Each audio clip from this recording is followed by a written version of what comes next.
First things first, which leg is this, left or right? Try again. Because the big one has to be medial. Got it? The tibia has to be medial. Everybody with me? All of these are right legs. Okay? Okay. Because of that, what's this side? What's this side? And that's important to understand when we're dissecting this knee. Okay? All right. What bone is this? Femur. What bone is this? Tibia. So where we are articulating, that would be the medial and lateral condyles. Just, all right. If I don't know who it is, I ain't picking it up. All right. They can call me later if that important, right? Okay. So make sure you got your lateral and your medial under control. It makes sense because obviously your little fibula is lateral. Remember we talked about that? Okay, so when we do that, that means that this is a lateral ligament and this is a medial ligament. Got it? Well, here are your ligaments of your knee. You've got your ACL, you got your PCL, you got your MCL, and your LCL. Okay? The last L stands for what? Ligaments. So keep it simple. ACL means anterior cruciate. It's crossing over. So what's your PCL? Posterior. So if I were to look, do you see that one in the front? That's your anterior cruciate ligament. And what's this one? The posterior cruciate ligament. Got it? One in the front and one in the back. 10-4. And of course the one in the front is facing front. All right? The unfortunate thing, this is usually what is torn if somebody gets tackled the wrong way in a football game. And that's why you sometimes see football players wearing braces down the side of their legs, starting here going down, to give extra stability to their knees. Notice it's not on the running back or the wide receivers, the ones who have to be able to run. It's usually the linemen because they don't want to get hit from the side either, and then they're out for the season. 10-4. But they don't have to worry about running. They just got to worry about keeping their. So usually they pop the sides too sometimes? And they pop the sides. So that's the front. What do you think MCL and LCL is? Yeah, this is the medial collateral ligament, and this is the lateral collateral ligament. The C is for collateral, meaning they cooperate with each other on the sides. Got it? Collateral. Make sense? Okay. Those could be torn too. What happens when you tear any of these ligaments? They don't heal. You have to surgically sew them back together again, which is why you'll never be the same as you were before. All right? Did I tell you about the girl who tore hers? Yeah, okay. So, when we look down inside, do you see this white patch of plastic? This represents the meniscus. Now, if you've ever been in a chemistry lab, if you have a test tube or you have a beaker, all right, does the water go straight across? No. It curves. Got it? The water curves slightly. And that's because water molecules have what is called adhesion. They want to hold on to the sides of whatever container they're in. And so when you measure something, you look here. Got it? That's where your eyeball needs to be. At the bottom of the meniscus. All right? Well, if you look, aren't these two areas curved a little bit?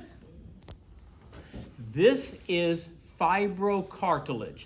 The same tough stuff in your vertebra and the tough stuff in your pubic symphysis is also here.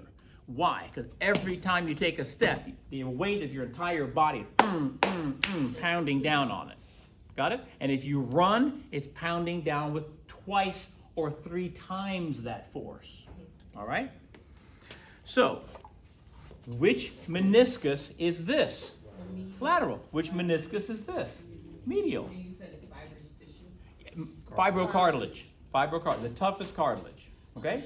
That's the cartilage like that a lot of older people lose when they Yes, bone to bone. 100%. And I think I showed you a picture of how it grinds down.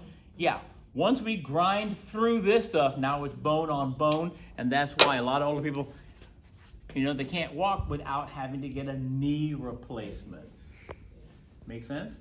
So Now- the knee replacement is giving them like extra cushion. No, a extra knee replacement force. is you're cutting this off and cutting this off and making a whole new metal and plastic knee joint. Oh. That's why it takes forever to heal. Okay? That's a knee joint. That's a whole new thing. Oh, yeah. Can they just replace the meniscus? No, because meniscus is a living thing, and we can try to put some plastic in there, but it's going to eventually wear out. The same way. What they are thinking of doing, and they have done it to some degree, if you can tell that you're starting to lose the synovial fluid in here, they can shoot in some artificial, but then every once in a while you got to keep replacing it. Temporary, yeah. Yeah, so they can shoot it in here, puff it back up, and oh, now it doesn't hurt. I'm not grinding. But I don't know how long it lasts, but you got to come back for another shot. But I think a shot is a whole lot better than being opened up, Yeah, okay? But I know, for example, that my mother-in-law has 2 knee replacements. Yeah, my grandma just did it too. Oh. Why do we always do a knee replacement one after the other? You would think, get it over with, get these 2 done, get it over with. Not my grandma. Because how could you possibly stand if both of them need to recover?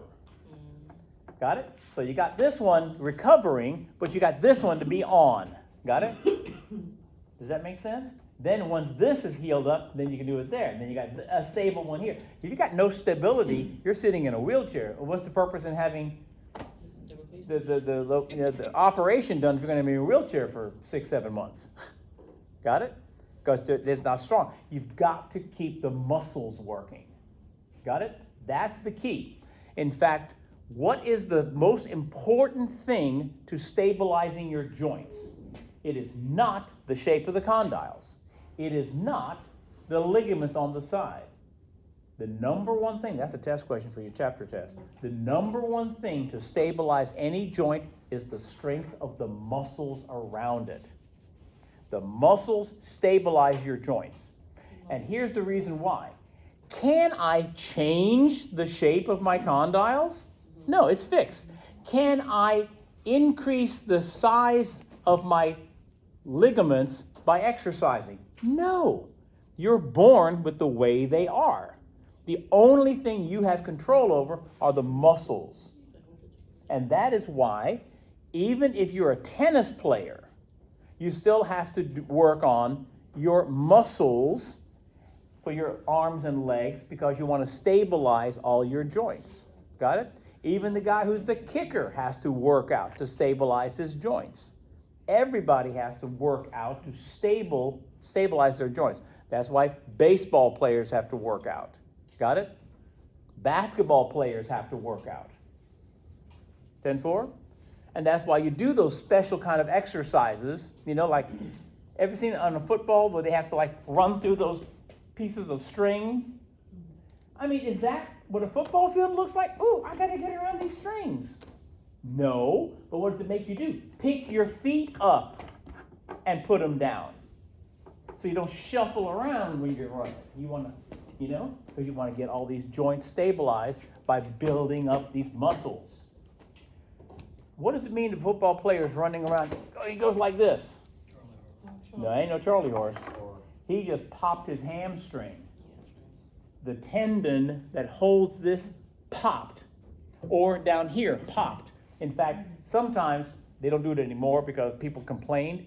But back in the old days, if somebody got injured, what did ABC News and CBS Sports do? Play it over and over in slow motion and whatnot, okay? And one I remember seeing, the guy is running as hard as he can with the football, and he reaches back and grabs his leg, right? Then he gets tackled. They showed that this tendon popped right here, and that whole set of muscles rolled up his back of his leg. Okay? Did you think he needed surgery? Yeah, and a whole lot of recuperation. Okay? Why is it that your hamstrings pop before your quads do? Feel your own leg. Who's got bigger muscles? Your quadriceps are a lot bigger. That's why when you have to make sure you're exercising right, you get on those machines when you do this. Yeah? You got to work these. Okay? You got to make them strong enough to keep up with these, or it's going to pop. Make sense? Okay. So these are all the little things that just pop into my head because I'm crazy. All right. Good. What's this bone? Okay. Do you see how this is one continuous set of connective tissue? Is this connective tissue regular or irregular? 100% regular. They're all lined up. That's why can I get hit from the side of my knee? It's going to tear. Got it? It's regular. All of these are regular. They're all going one direction. Okay?